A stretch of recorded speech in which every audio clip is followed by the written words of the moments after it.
siap di sana.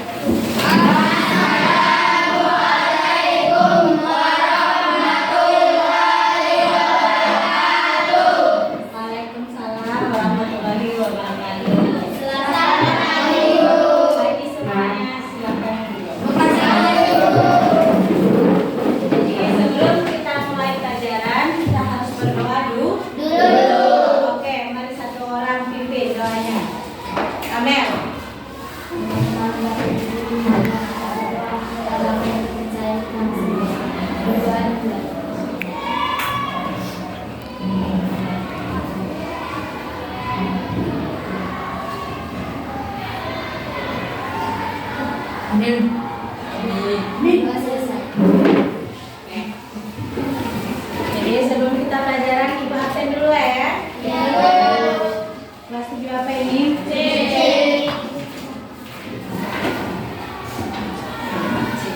Siapa yang terhadir? Rehan sama dua orang sekian terhadir. Yang lainnya hadir semua ya.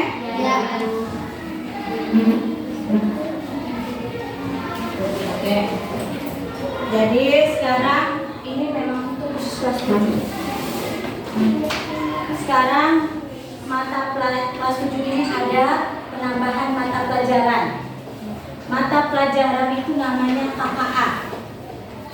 Itu di semua sekolah itu ada mata pelajaran pilihan penambahan namanya mata pelajaran KKA. KKA itu coding dan kecerdasan artifisial.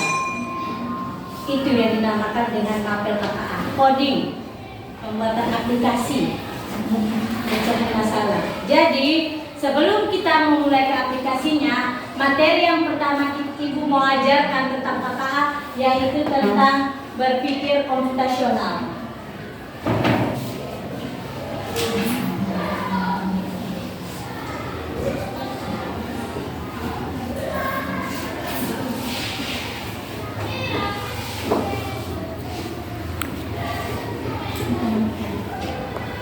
Oke, berpikir komputasional. Ada yang tahu berpikir komputasional? Berasa? Apa? Siapa namanya? Berpikir secara masuk akal. Berpikir secara masuk akal. Apa lagi? Kedua.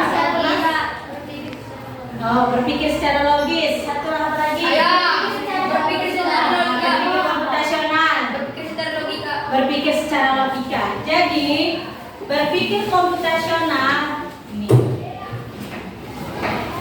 adalah suatu metode atau cara berpikir yang memecahkan masalah rumit secara metodis, efisien, dan logis, mirip dengan cara seorang ilmuwan komputer menjadi program.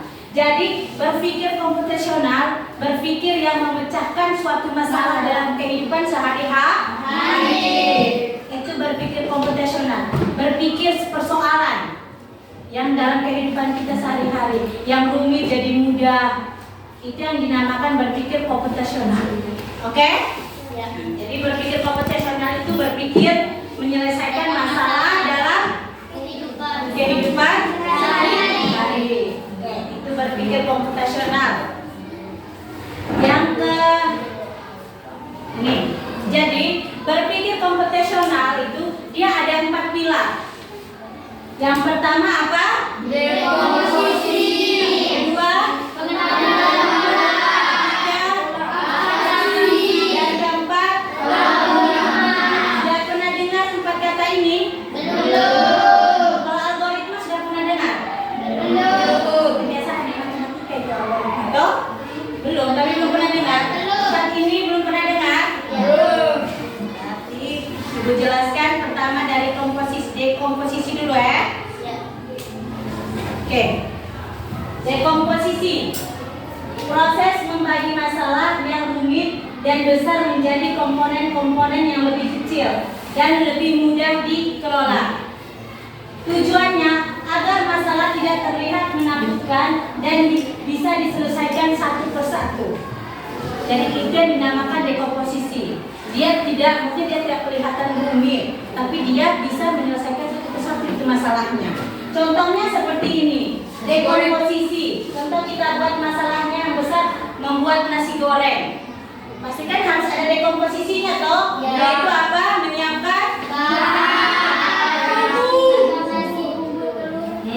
lagi? Ini. Apa lagi? Menggoreng telur, Apa lagi? tumis bumbu, bahan dan memasaknya. Jadi membuat nasi goreng, yaitu dekomposisinya seperti kamu biasa lihat tuh beli jajan begitu tuh.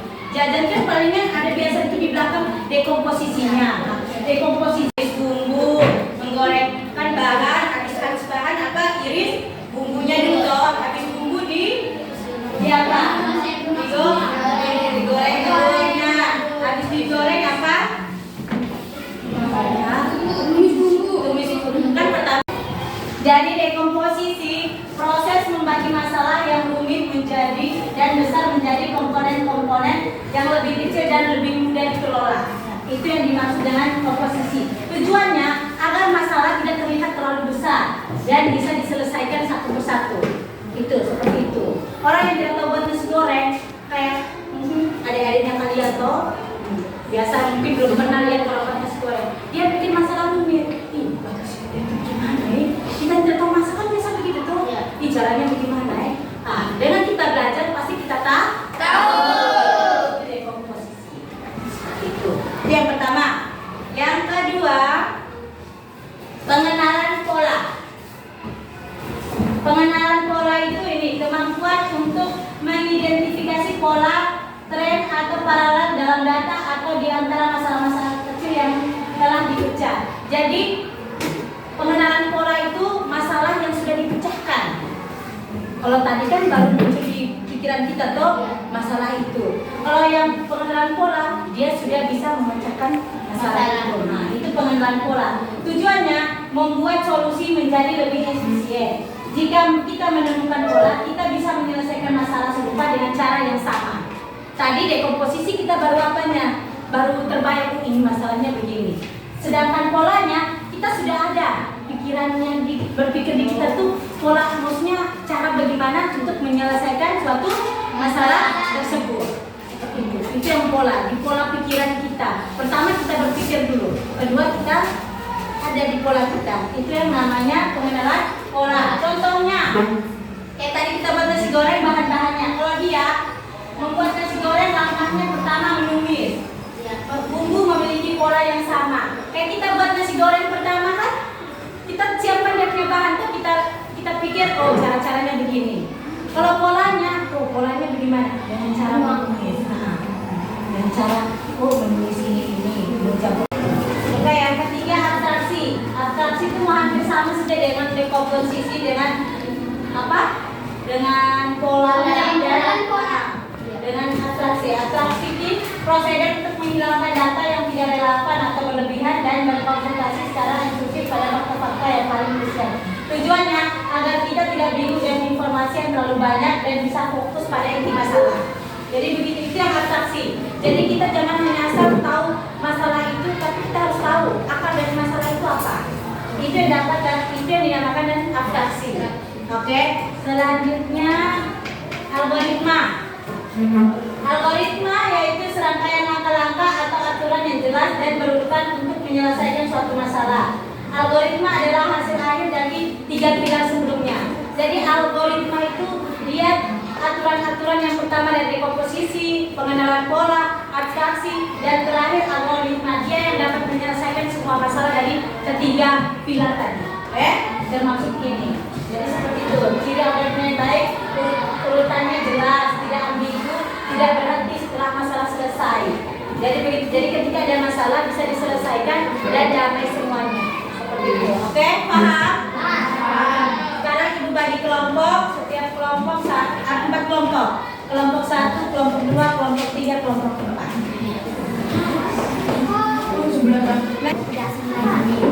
Ya, ini kelompok 4.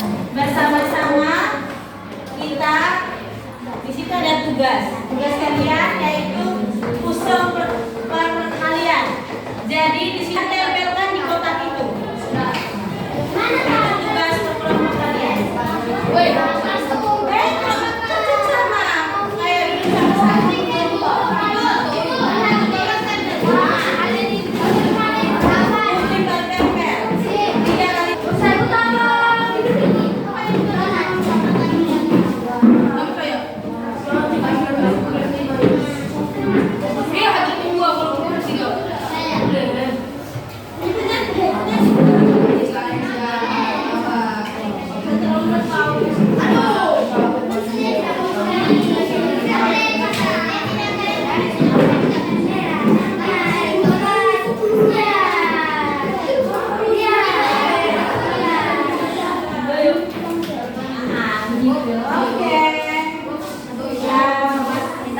Tapi dalam hitungan perkalian ya.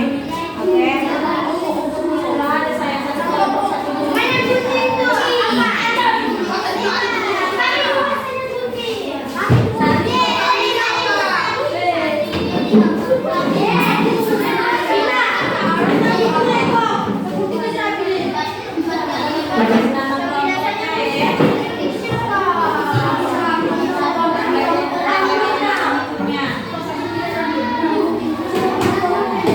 nama pendek dan nama panggilan.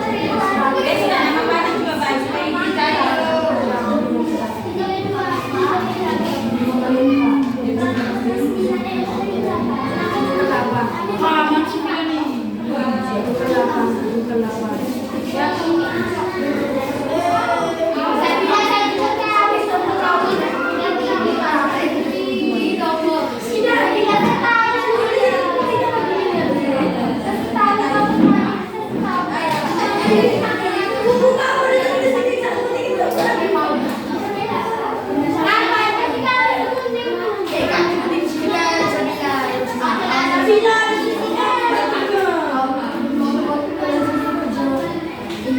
Makasih makan.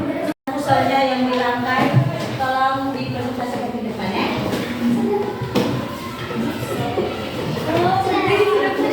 Yang kelompok lain perhatikan pusat mereka, apakah sudah benar atau salah. Oh, mantap.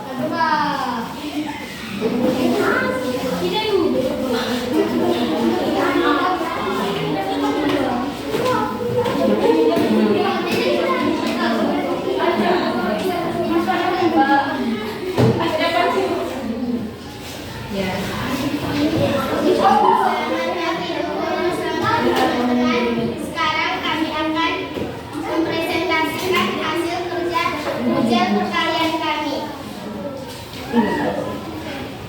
Ada gajah, singa, jerapah, panda,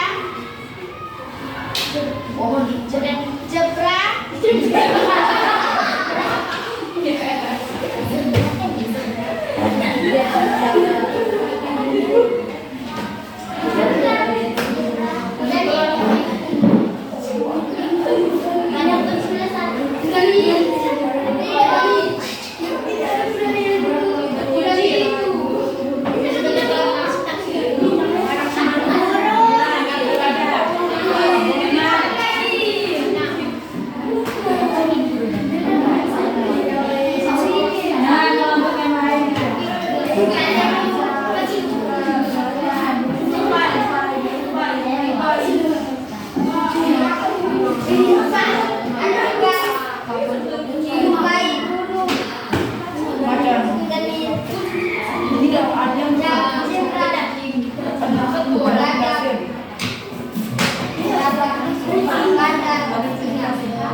Di sini terdapat hewan.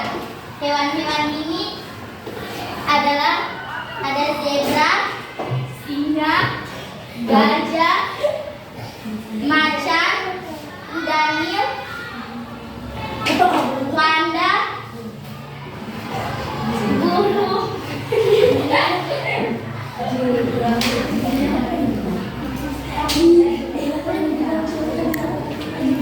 di sini juga terdapat bebatuan dan pohon. Sekian dari kami, terima kasih. Untuk kita bersama.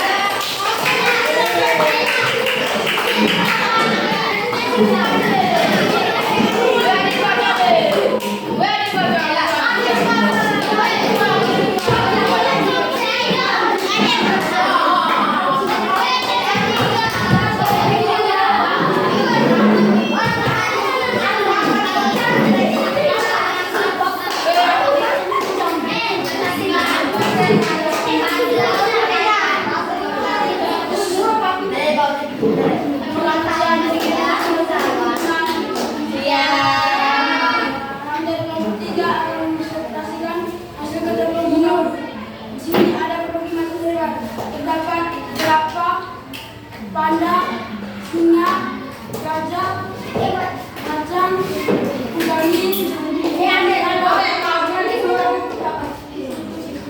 kucing, burung, Oke, ke sana. Kelompok terakhir.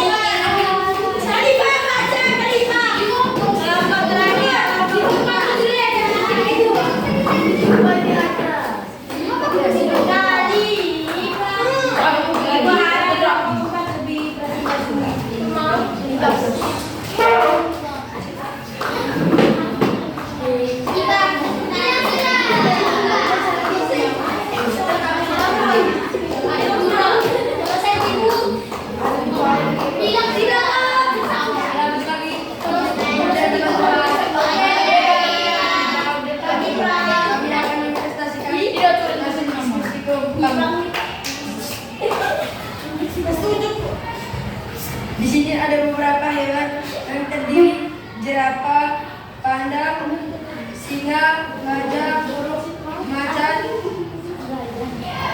kudanin, zebra, jerapah, pohon,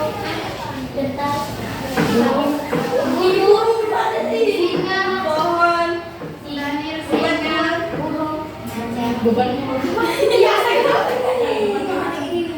Ibu dah kira tadi.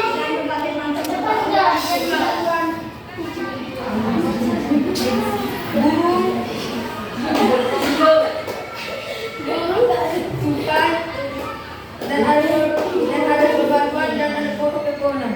Terima kasih. Oke, tepuk tangan.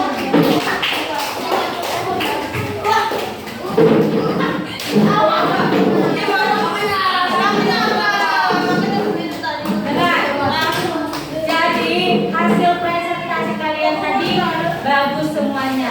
Hasil kalian mengerjakan puzzle bagus. Jadi itulah yang dinamakan dengan berpikir komputasional. Ya. Puzzle yang tadinya arak-arakan yang tidak beraturan, karena dengan dibantu ada polanya perkalian, akhirnya kita bisa tahu ternyata penyusunannya seperti ini. Dan hasilnya benar semua yang kalian kerjakan. Tepuk tangan dulu. Jadi, sekarang pelajaran kita berpikir komputasional sampai di sini. Jadi sebelum kita menutup pelajaran kita, mungkin ada dari kalian, murid-murid Ibu Dila, ada ice breaking sedikit mungkin yang bisa disumbangkan ada? Ayo, sampai yang ada untuk semangat. Oke. Ella lagi saya. Ella, oke. Ayo. Kita semuanya berdiri. Kita ikut Ella ya. Oke, semuanya berdiri.